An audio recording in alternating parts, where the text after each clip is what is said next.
الحمد لله رب العالمين،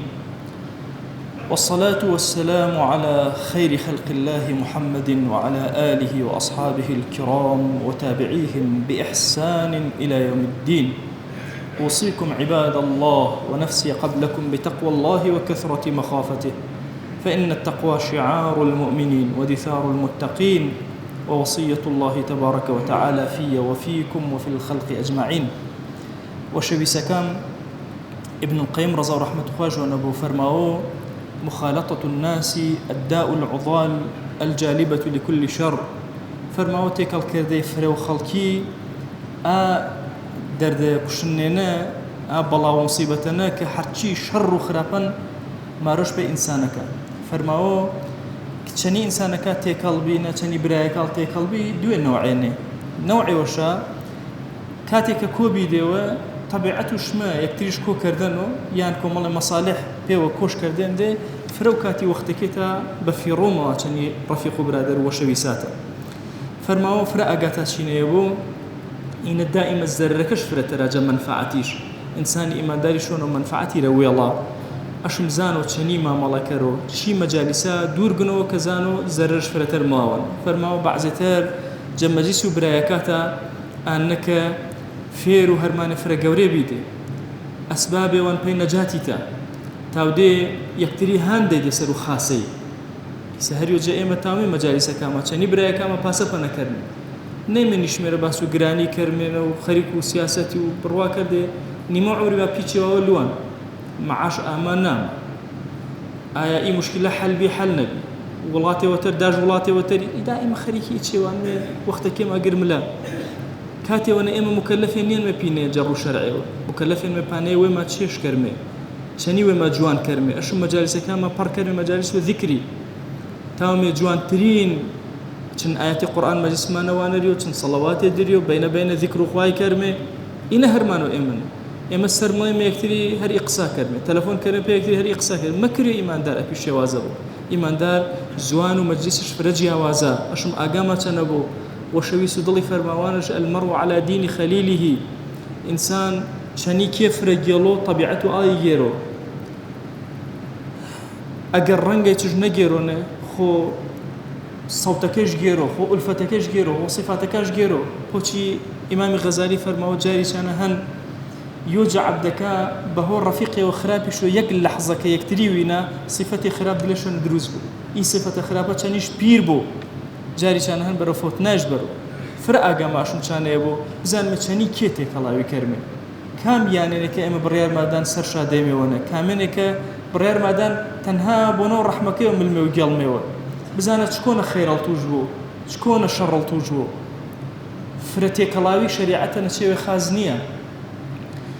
اگر شي بعام انساني ايماندار تكلاوي خلقي كرو خاصه بلام أشوف فره الشيار بوشي تكلاوي كردين إيه تكلاوي كردين تأثير جوان نكرو كارش بان نكرو ك إثر قد وقتكاش داو بخلكي بشو وجنبو أشوف راسينا بش فرق جورش بوجني أبورة كتاو شني وجني شورة طاعته عبداتي جورة كرونا بتابتي آرونا وش بيسكام براسي آلة إنسان شفوتنا إي موبايلو طوركم الله يتيكي وإني براسي نشان إنسان شغلانة كردو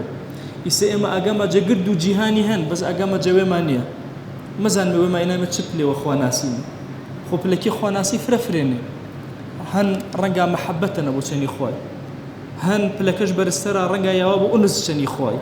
هن بلكش برسرا يوابو خلت شني خوي هن بلكش برسرا رنجا يوابو فنا في الله انواع جورك ما هني ابن القيم رضا رحمه الله ونبو كتاب مدارج السالكين نباس شاكر وبدريجي كاشم هريو جئما راسينا هوشيارانا ما ملكت بزامنا ما تشبليون اقام جنمي مانيا جروتي ما كل الصلوات مهمه صلوات تم غوريني اقام جدلي مانيا خريكا كارما سرمي اقام هي جنو زالوي ما منو جوش ما منو ان هرمانو انسان ايمانداري نينا بتابتي اشيكاتنا اما انام جنگ فرغورنا جهادي اكبر اما جنگا تشني نفس ويما تشني نفسي ما رام كرمي تشني دروسش كرمي شني كرمش بخدمة كارو ديني شني بهشتش بنمسان تخوا حيفنيا نفس روحك اخوي دين مي بنا جسد جوانك اخوي دين مي بنا بغير بهشتش فارميو اما امتي بيغمري صلى الله عليه وسلم سنغو قرده قلامه وفرق ورن قل لحظه لا يم وفرق ورن اشم اي لحظه زان مشكونه وشني بكار مارمي لعل رب العالمين درو خير ما ونكروا شي فتنه وفساد اخر زمان يا رزقار ما كرو دي خواها ور مارمي بلا گنج ما پیر ما گوره ما گلانه ما جنی ما پیه ما خواتو ویل سرپرشتی ما کرد ویل پارز نما جفتنا وبلاو كافرة رزقار ما كره يا رب العالمين. وأوصيكم أيضا بالصلاة والسلام على رسول الله حيث أمر الله تبارك وتعالى في محكم تنزيله قائلا إن الله وملائكته يصلون على النبي يا أيها الذين آمنوا صلوا عليه وسلموا تسليما. اللهم صل على سيدنا محمد وعلى آل سيدنا محمد وبارك على سيدنا محمد وعلى آل سيدنا محمد كما صليت وباركت على إبراهيم وعلى آل إبراهيم إنك حميد مجيد. اللهم اغفر للمؤمنين والمؤمنات وللمسلمين والمسلمات ولمن أنشأ هذا المكان. اللهم أعز الإسلام والمسلمين وأهلك الكفرة والملحدين. اللهم انصر من نصر الدين واخذل يا رب من خذل الإسلام والمسلمين. اللهم آت نفوسنا تقواها فزكها أنت خير من زكاها أنت وليها ومولاها. آمين آمين والحمد لله رب العالمين. أقم الصلاة يرحمك الله.